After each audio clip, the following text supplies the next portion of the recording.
ಅಂದ್ರೆ ಜನಸಾಮಾನ್ಯರು ಮಾತಾಡ್ತಾ ಇದ್ದಾರೆ, ಸರ್ಕಾರಕ್ಕೆ ಅರಿವಿಲ್ವಾ? ಸರ್ಕಾರಕ್ಕೆ ಅರಿವಿರ್ಬೇಕು ಮತ್ತು ಅದ್ರ ಬಗ್ಗೆ ಎಚ್ಚರಿಕೆ ಇರಬೇಕು.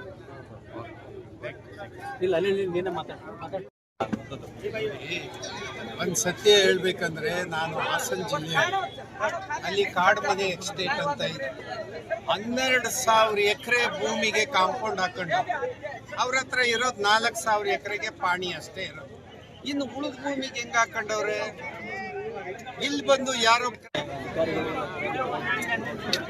ಈಗ ಒಂದಾಗಿದೆ, ರೈತರ ಫಲವತ್ತಾದ ಭೂಮಿ ಮತ್ತು ಸುಮಾರು 10-15 ವರ್ಷದ ಅಡಿಕೆ ತೋಟ, ಅದನ್ನು ನಾಶಪಡಿಸಿರ್ತಕ್ಕಂಥ ಅರಣ್ಯ ಇಲಾಖೆ ಮತ್ತು ಅನಾಧಿಕೃತವಾಗಿ ಕೇವಲ ಅರಣ್ಯ ಇಲಾಖೆಯವರೇ ಈ ಭೂಮಿ ನಂದು ಅಂದರೆ ಅದು ತಪ್ಪದು. ಅದಕ್ಕೆ ಕಂದಾಯ ಇಲಾಖೆ, ಅರಣ್ಯ ಇಲಾಖೆ ಜಾಯಿಂಟ್ ಸರ್ವೆ ಮಾಡಬೇಕು.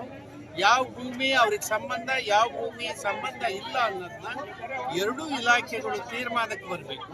ಮತ್ತು ಇದಲ್ಲದೆ ಏನಾರ ತಪ್ಪು ಆಗಿದ್ರೂ ಕೂಡ ಸರ್ಕಾರ ಇದನ್ನು ಪರಿಶೀಲನೆ ಮಾಡಿ ಅಂತಿಮ ಘೋಷಣೆ ಮಾಡೋವರೆಗ ಅರಣ್ಯ ಇಲಾಖೆಯವರು ತಮ್ಮ ಇತಿಮಿತಿಯಲ್ಲಿ ಉಂಟಾಗ. ಈಗಾಗಲೇ ರೈತರು ಬೆಳೆ ನಷ್ಟ ಮಾಡಿದ್ದಾರೆ. ರೈತರು ಭೂಮಿಯಲ್ಲಿ JCBಗಳನ್ನು ಬಿಟ್ಟು ಹಳ್ಳಗಳನ್ನು ತೆಗೆದಿದ್ದಾರೆ. ಇದನ್ನ ಸರಿ ಮಾಡಬೇಕು ಅಂತ ಹೇಳಿ ಅವರಿಗೆ ಎಚ್ಚರಿಕೆ ಕೊಟ್ಟಿದ್ದೀವಿ. ಈಗ ಆದಂಥ ಸಭೆಯ ಒಟ್ಟು ತೀರ್ಮಾನ, ಅರಣ್ಯ ಇಲಾಖೆಯವರು ಅಲ್ಲಿ ಯಾವುದೇ ಥರದ ಚಟುವಟಿಕೆಯನ್ನು ಮಾಡಬಾರ್ದು, ಜಾಯಿಂಟ್ ಸರ್ವೆ ಆಗಬೇಕು.